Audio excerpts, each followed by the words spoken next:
Hello dear students.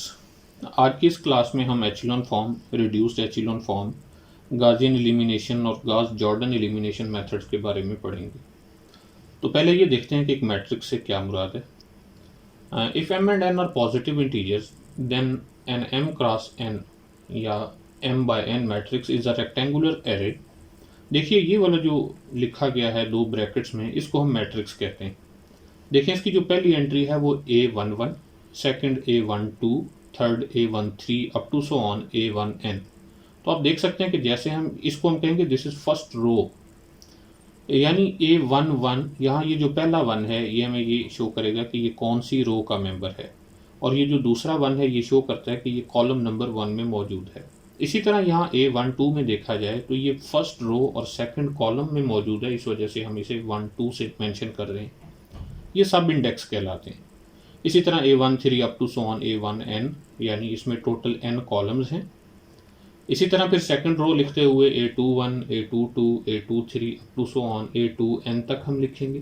Third row लिखते हुए A31, A32, A33 up to so on A3n लिखेंगे।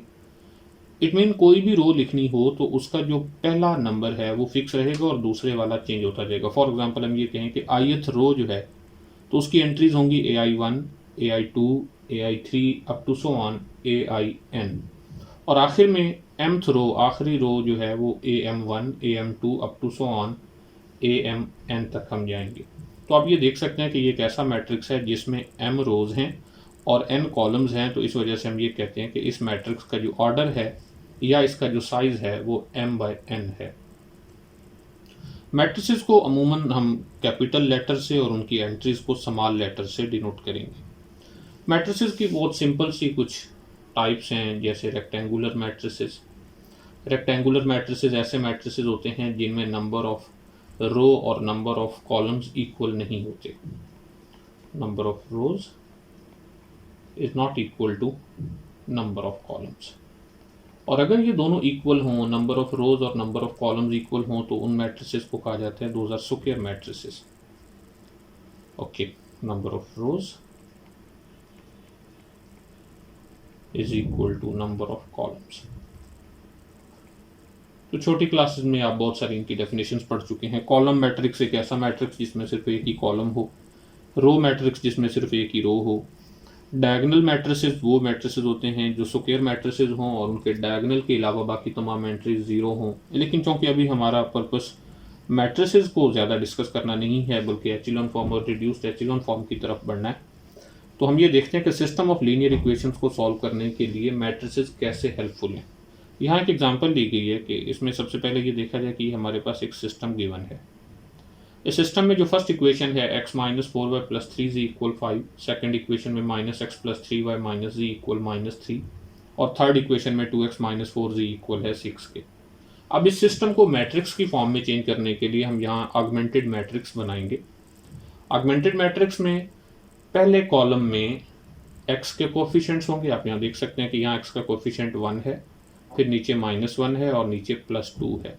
तो यहाँ फर्स्ट कॉलम में 1, -1 और 2 लिखे गए हैं। इसी तरह सेकंड कॉलम में y के कोफिशिएंट्स होंगे और थर्ड कॉलम में z के कोफिशिएंट्स होंगे। ये जो आखिर में एक कॉलम बनाया गया है ये कांस्टेंट हैं जो कि इक्वेशन की दूसरी साइड पर मौजूद हैं। समटाइम यहाँ इनके दरमियान डॉटेड लाइन भी लगा दी जाती है, लेकिन यहाँ अंडरस्टूड है कि ये कांस्टेंट्स मौजूद हैं यहाँ पर जो इक्वेशन के दूसरी साइड पर हैं। तो इस मैट्रिक्स को अगर हम कांस्टेंट को साथ मिला लें तो जो मैट्रिक्स मिलता है उसे ऑगमेंटेड मैट्रिक्स कहा जाता है, और अगर इन कांस्टेंट्स के अलावा मैट्रिक्स लिखा जाए तो उसे कोफिशिएंट मैट्रिक्स कहते हैं। हम देख सकते हैं कि इसमें फर्स्ट कॉलम में कोफिशिएंट्स ऑफ x हैं, सेकंड कॉलम में कोफिशिएंट्स ऑफ y हैं और थर्ड कॉलम में कोफिशिएंट्स ऑफ z हैं। सो दैट्स वाई इसे कोफिशिएंट मैट्रिक्स का नाम दिया जाता है।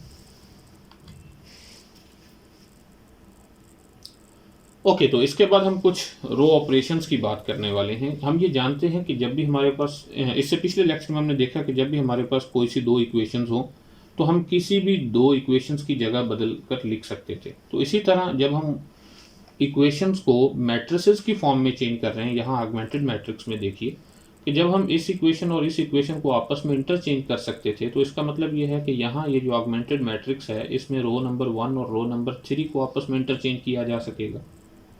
तो यही रूल है कि किसी भी दो रोज को आपस में इंटरचेंज किया जा सकता है। ओके, नेक्स्ट हमने ये देखा कि सिस्टम में किसी भी एक इक्वेशन को किसी नॉन ज़ीरो नंबर से मल्टीप्लाई कर सकते थे। तो यही प्रोसेस जब हम ऑगमेंटेड मैट्रिक्स के लिए दोहराएंगे तो अब हम ये कहेंगे कि multiply row by non zero constant, कि ऑगमेंटेड मैट्रिक्स में किसी भी रो को हम किसी नॉन ज़ीरो नंबर से मल्टीप्लाई कर सकते हैं। और थर्ड ऑपरेशन क्या है कि add a multiple of a row to another row, कि किसी एक रो में कुछ मल्टीप्लाई करके किसी दूसरी रो में हम ऐड कर सकते हैं। ज़रा नीचे देखिए कि इनको हम थोड़ा एक्सप्लेन करते हैं। तो यही हमारे पास तीन रो ऑपरेशंस हैं, इन्हीं की मदद से हम सिस्टम ऑफ लीनियर इक्वेशंस को सॉल्व करेंगे। देखिए यहाँ फर्स्ट वन है कि interchange the first and second rows. For example हमारे पास ये ओरिजिनल मैट्रिक्स है जिसकी फर्स्ट रो में 0 1 3 4, सेकंड रो में -1 2 0 3 और थर्ड रो में 2 -3 4 एंड 1 है। तो हम ऐसा करते हैं कि रो 1 और रो 2 को इंटरचेंज कर देते हैं। तो अब हम यहाँ ये लिखेंगे R1, ये जो बाई कंडीशनल का सिंबल लगा हुआ है इसका ये मतलब है कि R1 interchange with R2 and R2 interchange with R1, यानी R1 और R2 ने अपनी जगह बदल ली। तो जो नया मैट्रिक्स मिलेगा वो पहले वाले मैट्रिक्स का रो इक्विवेलेंट होगा। तो इसलिए यहाँ बताया गया कि न्यू रो इक्विवेलेंट मैट्रिक्स, इसमें रो 1 की जगह पर रो 2 आ जाएगा। ये रो 1 की पोजीशन थी तो यहाँ पर ये रो 2 आ चुकी है, -1 2 0 3। तो ये रहा -1 2 0 और 3। इसी तरह रो 2 की पोजीशन पर अब रो 1 आ चुकी है, 0 1 3 और 4। रो 3 को हमने नहीं छेड़ा, वो 2 -3 4 1 एज इट इज़ है। तो जहाँ पहले हम एक बड़ी सारी स्टेटमेंट लिखा करते थे कि interchange the role of row 1 and row 2, तो उसकी जगह हम जस्ट नोटेशनली इस तरह से लिखेंगे कि R1 interchange with R2। Generally किसी भी रो Ri को Rj रो के साथ इंटरचेंज करना हो तो हम ये लिखेंगे Ri interchange with Rj। I और j कोई भी नंबर हो सकते हैं। नेक्स्ट है कि multiply the first row by 1/2 to produce new first row. जब पहले हम ये पूरी स्टेटमेंट लिखा करते थे तो अब उसके लिखने की बजाय हम सिंपल ये लिखेंगे कि 1/2 R1, कि हमने रो 1 को 1/2 से मल्टीप्लाई किया और चेंज किस में आई, R1 में चेंज आई। ये जो एरो है इसका मतलब ये है कि हम एक नई R1 बना रहे हैं। देखिए कि हमारे पास ओरिजिनल मैट्रिक्स ये है जिसमें फर्स्ट रो है 2 -4 6 -2। तो हम सिर्फ रो 1 में ही चेंज करने वाले हैं। क्या करने वाले हैं, रो 1 को 1/2 से जब मल्टीप्लाई करेंगे इस पूरी रो को, तो इसमें जो चेंज आएगी वो रो 1 में ही चेंज आएगी। वो ये होगा कि पहली रो को जब पहले नंबर को जब 1/2 से मल्टीप्लाई करेंगे तो 1 बन जाएगा, फिर दूसरे को 1/2 से मल्टीप्लाई करने से -2 मिलेगा, इसी तरह 3 और -1। तो रो 2 और रो 3 को हमने छेड़ा ही नहीं, तो ये एज इट इज़ लिखी जाएंगी। तो यहाँ बताने का मकसद ये है कि किसी भी रो Ri को हम किसी भी कांस्टेंट से मल्टीप्लाई कर दें, कांस्टेंट 0 ना हो, तो जो चेंज आएगी उसके लिए हम लिखेंगे Ri, यानी Ri को कांस्टेंट से मल्टीप्लाई किया और नई रो I बन गई। I कोई भी नंबर हो सकता है। इसी तरह यहाँ थर्ड ऑपरेशन को समझाने के लिए ये किया गया कि add -2 times the first row to the third row. क्या किया गया है कि -2 टाइम रो 1 को ऐड किया गया है रो 3 में, इन दोनों को ऐड किया गया और to produce a new third row. और चेंज किस रो में आई है, थर्ड रो में आई है। तो ये यहाँ लिखा गया कि R3 plus -2 time R1 and we get new R3। तो ये एरो का निशान लगाकर जो रो नंबर लिखा जाएगा इसका मतलब ये कि चेंज जो आएगी वो उस रो में आएगी। तो यहाँ जैसे R3 में चेंज है। देखते हैं कि हमारे पास एक ओरिजिनल मैट्रिक्स है जिसमें फर्स्ट रो है 1 2 -4 3, सेकेंड रो में 0 3 -2 -1 है और थर्ड रो में 0 2 1 5 -2 है। तो जब हम यहाँ नई रो इक्विवेलेंट मैट्रिक्स बनाएंगे ये ऑपरेशन लगाते हुए, तो ऑपरेशन क्या है कि R3 में -2 टाइम R1 करना है। अब ये देखिए ये हमारे पास R3 है और -2 टाइम R1 करना है। तो यहाँ पहली एंट्रीज को देखिए 2, और इसको जब -2 से मल्टीप्लाई करके ऐड करेंगे तो 2 और -2 0 बन जाएंगे। देखिए फर्स्ट और सेकंड रो चेंज ही नहीं हुई, चेंज किस में आनी है, थर्ड रो में चेंज आनी है। ओके, इसी तरह सेकंड एलिमेंट के लिए देखेंगे, इसको हम -2 से मल्टीप्लाई करेंगे तो ये बन जाएगा -4 और -4 और इस 1 को ऐड करने से हमें मिलेगा -3। ओके, नेक्स्ट -4 को जब हम -2 से मल्टीप्लाई करेंगे तो ये बन जाएगा 8, 8 और 5 को ऐड करने से हमें मिलेगा 13। इसी तरह 3 को -2 से मल्टीप्लाई करने से -6, -6 और -2 को ऐड करने से -8 मिलेगा। तो ये जो हमारे पास जो नया मैट्रिक्स मिला है ये पहले वाले ओरिजिनल मैट्रिक्स के रो इक्विवेलेंट है। दोबारा देख लें कि एलिमेंट्री रो ऑपरेशन सिर्फ ये 3 हैं। पहला ये है कि हम किसी भी दो रोज को इंटरचेंज कर सकते हैं। सेकंड ये है कि multiply row by non zero constant, किसी भी रो को किसी नॉन जीरो नंबर से मल्टीप्लाई किया जा सकता है। और थर्ड में ये है कि हम किसी भी एक रो को किसी कांस्टेंट से मल्टीप्लाई करके दूसरी रो में ऐड कर सकते हैं। ओके, तो इसकी मदद से हम ये सिस्टम ऑफ लीनियर इक्वेशन जरा सॉल्व करते हैं कि ये हमारे पास लीनियर सिस्टम है। x minus 2y plus 3z equal 9 minus x plus 3y equal -4 and 2x minus 5y plus 5z equal 17। तो हम पहले इस सिस्टम को सॉल्व करना सीख चुके हैं। अब हम उससे मैट्रिसेस फॉर्म करके इसको सॉल्व करना सीखते हैं। तो सबसे पहले देखिए इसका जो ऑगमेंटेड मैट्रिक्स बनेगा उसमें फर्स्ट कॉलम में x के कोफिशिएंट्स होंगे 1 -1 एंड 2। ओके, सेकंड कॉलम में y के कोफिशिएंट्स होंगे, थर्ड कॉलम में z के कोफिशिएंट्स होंगे। देखिए सेकंड इक्वेशन में z नहीं है तो उसकी जगह 0 लिखा जाएगा और कॉन्स्टेंट्स लिखे जाएंगे 9, -4 एंड 17। तो अब हम इस मैट्रिक्स की मदद से इसको सॉल्व करना सीखते हैं। देखिएगा कैसे। सबसे पहले हम ये करते हैं कि ये जो यहाँ पर 1 है इसको 1 रहने देते हैं, इसके नीचे वाली दोनों एंट्रीज को 0 बनाते हैं। तो सबसे पहले हम इस -1 को 0 बनाने वाले हैं। तो देखिएगा कैसे। पहली रो की मदद से अगर हम ऐसा करें कि रो 2 में रो 1 को ऐड करके चेंज लाएं रो 2 में, तो उसका फ़ायदा ये होगा कि ये जो -1 है ये 0 बन जाएगा। फर्स्ट रो को हम एज इट इज़ लिखते हैं 1, -2, 3, 9। फोर्थ रो भी लिखते हैं 2, -5, 5 एंड 17। तो चेंज किस में आने वाली है? रो 2 में चेंज आने वाली है। तो -1 और 1 को ऐड करेंगे तो 0 बन जाएगा। इसी तरह -2 और 3 को ऐड करने से 1 मिलेगा, 3 और 0 को ऐड करने से 3 मिलेगा, 9 और -4 को ऐड करने से हमें 5 मिलेगा। ओके, अब हम ऐसा करते हैं कि ये जो 1 है इस 1 से नीचे 0, एक तो हम पहले बना चुके हैं, ये दूसरा भी ये जो 2 है इसको भी 0 बनाते हैं। तो ये 0 कैसे बनने वाला है? ये भी उस ऊपर वाले 1 से ही बनेगा। हम ऐसा करते हैं कि रो 3 प्लस -2 टाइम रो 1 कर लेते हैं कि रो 1 को -2 से मल्टीप्लाई करके रो 3 में ऐड करेंगे और चेंज किस में आएगी? रो 3 में। इसका मतलब रो 1 और रो 2 तो चेंज नहीं होंगी, हम उनको एज इट इज़ लिखेंगे 1, -2, 3, 9, 0, 1, 3, 5। तो चेंज जस्ट रो नंबर 3 में आ रही है। तो 2 और -2 जब ये ऐड होंगे तो ये हो जाएंगे 0।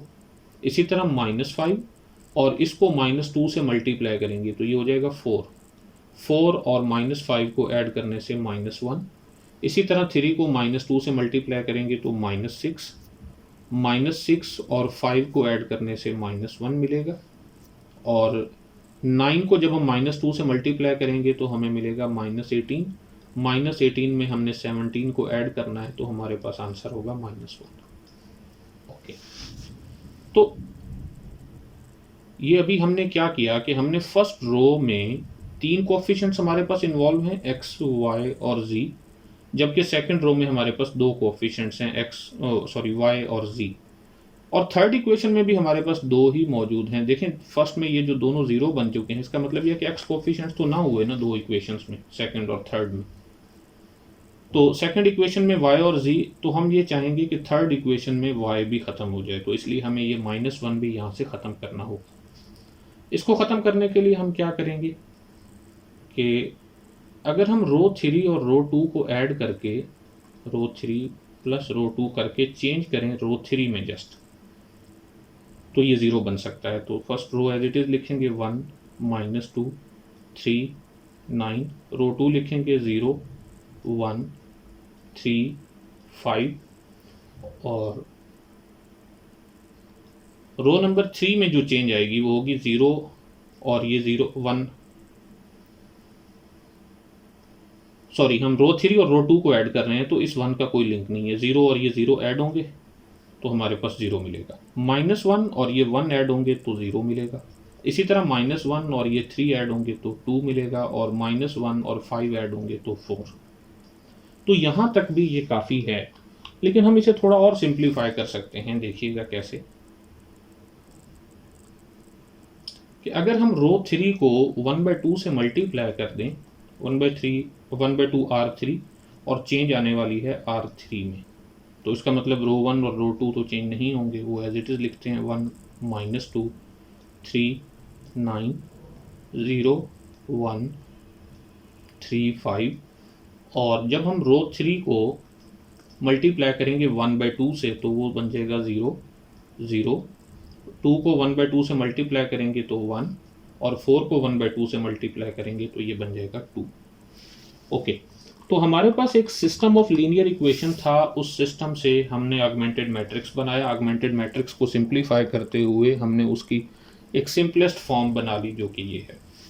तो इसको अब हम दोबारा अगर सिस्टम ऑफ लीनियर इक्वेशन की तरफ ले जाएं तो हम लिख सकते हैं पहली इक्वेशन से x - 2y + 3z = 9।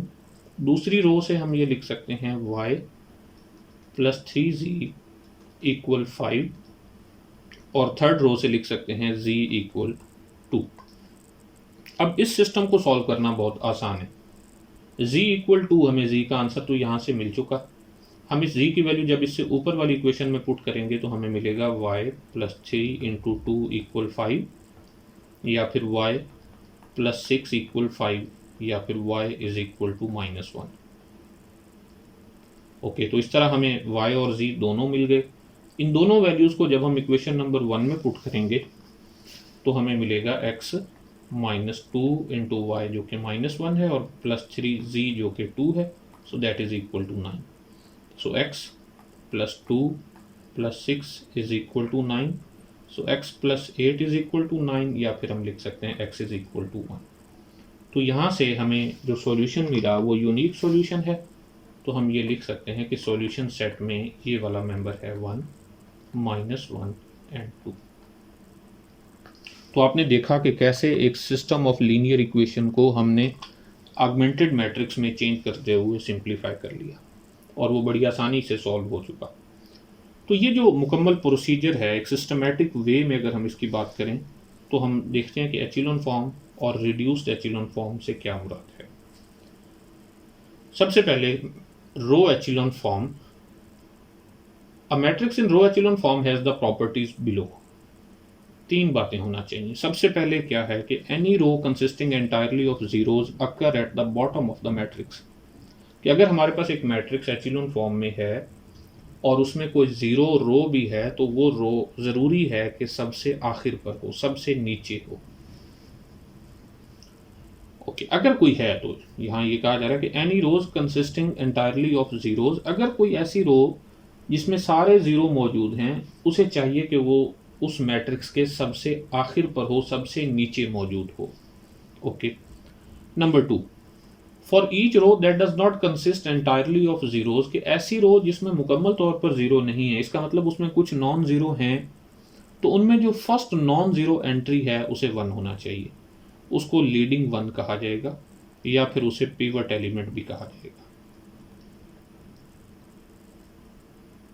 पिवट 1 यानी कोई ऐसी रो जिसमें नॉन ज़ीरो एलिमेंट्स भी मौजूद हैं, तो उस रो में पहला नॉन ज़ीरो, पहला मतलब ये हम लेफ़्ट से राइट की तरफ जाते हुए जो पहला नॉन ज़ीरो एलिमेंट हो वो 1 होना चाहिए।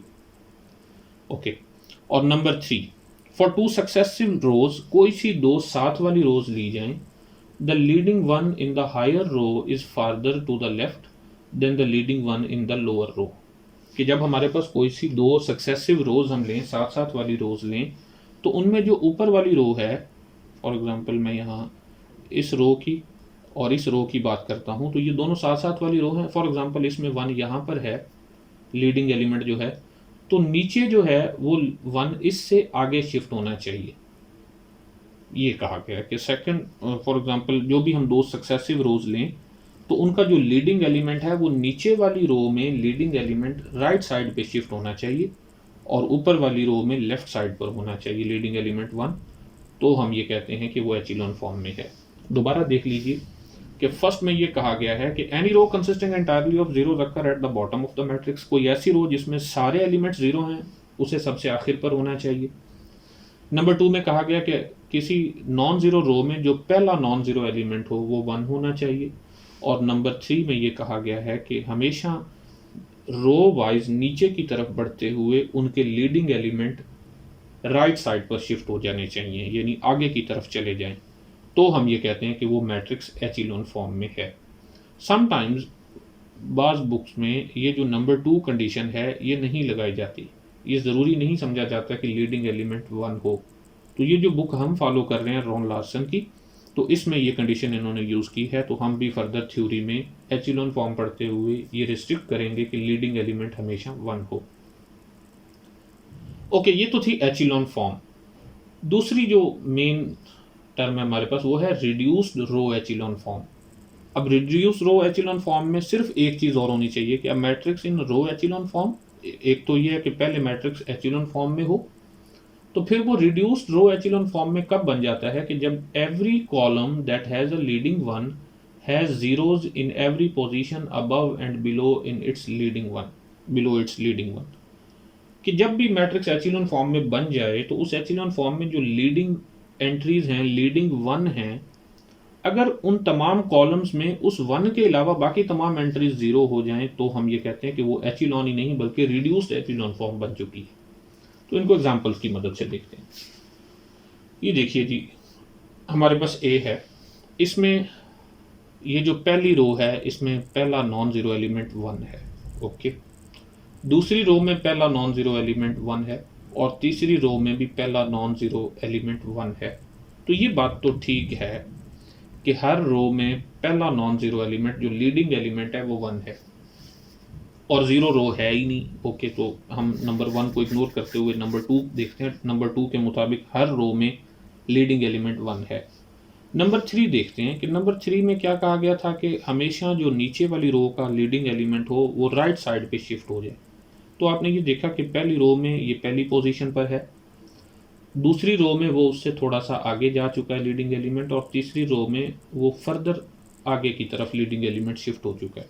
तो इसलिए हम ये कह सकते हैं कि ये जो ए है ये एचिलॉन फॉर्म है, ये मैट्रिक्स एचिलॉन फॉर्म में है।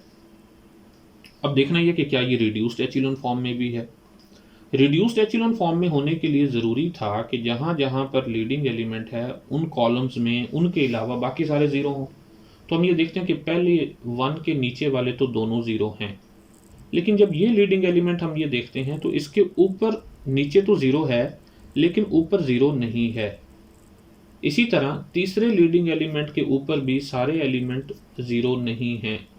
अगर सारे एलिमेंट ज़ीरो होते, जैसे ये मैंने 3 रेड ब्लू मार्क किए, अगर ये तीनों भी ज़ीरो होते तो हम ये कहते हैं कि ये रिड्यूस्ड एचिलॉन फॉर्म है, लेकिन अभी इस पोजीशन में ये रिड्यूस्ड एचिलॉन फॉर्म नहीं है।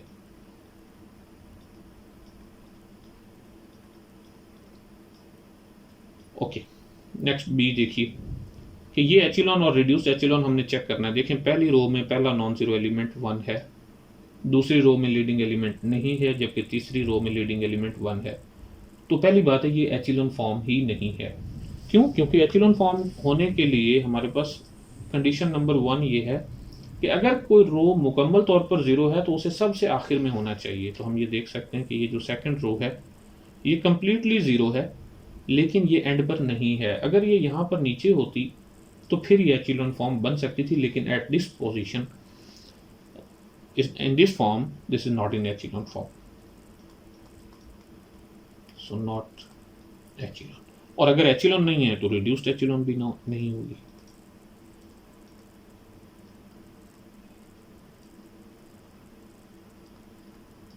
ओके, नेक्स्ट सी देखते हैं कि क्या मुकम्मल तौर पर कोई रो ज़ीरो है? नहीं है। ओके, अब हम लीडिंग एलिमेंट देखते हैं। ये देखें, लीडिंग 1 है पहली रो में।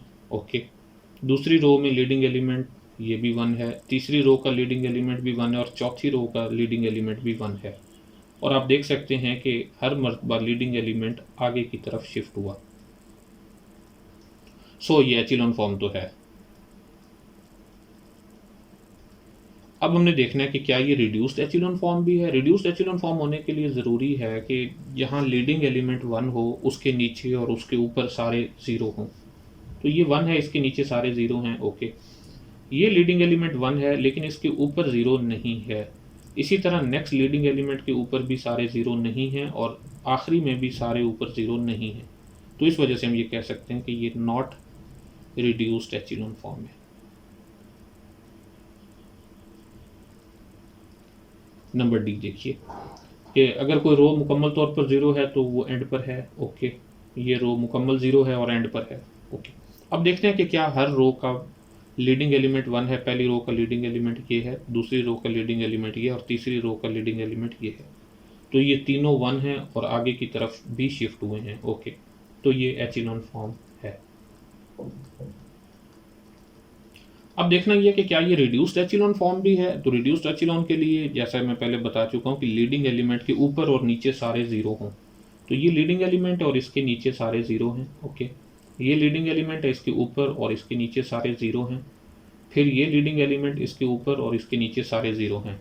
तो हम ये कह सकते हैं कि ये रिड्यूस्ड एचिलॉन फॉर्म में भी है। देखिए आखिरी कॉलम में सारे ज़ीरो नहीं है, उससे हमारा कंसर्न ही नहीं है, हमें सिर्फ लीडिंग एलिमेंट वाला कॉलम देखना होता है। नंबर ई, लीडिंग एलिमेंट 1 है, दूसरी रो का लीडिंग एलिमेंट 2 है और तीसरी रो का लीडिंग एलिमेंट 1 है। तो नो डाउट लीडिंग एलिमेंट आगे की तरफ शिफ्ट हुआ है, लेकिन यहाँ पर 1 ना होने की वजह से हम ये कह सकते हैं कि this is not in echelon form. और अगर ये एचिलॉन फॉर्म नहीं है तो ऑब्वियसली ये रिड्यूस्ड एचिलॉन फॉर्म भी नहीं है, not reduced echelon form. Okay, last example देखते हैं एफ। इसमें हमारे पास ये रो मुकम्मल तौर पर ज़ीरो थी, तो ये एंड पर है, ओके। अब पहली रो का लीडिंग एलिमेंट 1 है और दूसरी रो का लीडिंग एलिमेंट भी 1 है। इसका मतलब दूसरी कंडीशन भी सेटिस्फाई हुई। और क्या वो हमेशा लीडिंग एलिमेंट आगे की तरफ शिफ्ट हुआ? तो ये हुआ है। आप देख सकते हैं कि पहली रो में दूसरी पोजीशन पर और दूसरी रो में तीसरी पोजीशन पर लीडिंग एलिमेंट है। तो हम ये कह सकते हैं कि ये एचिलॉन फॉर्म में है, ओके। अब ये एचिलॉन फॉर्म तो है, क्या ये रिड्यूस्ड एचिलॉन फॉर्म भी है? तो ये लीडिंग एलिमेंट इसके नीचे सारे ज़ीरो हैं और ये लीडिंग एलिमेंट इसके ऊपर और इसके नीचे सारे ज़ीरो हैं। तो हम ये कह सकते हैं कि ये रिड्यूस्ड एचिलॉन फॉर्म भी है।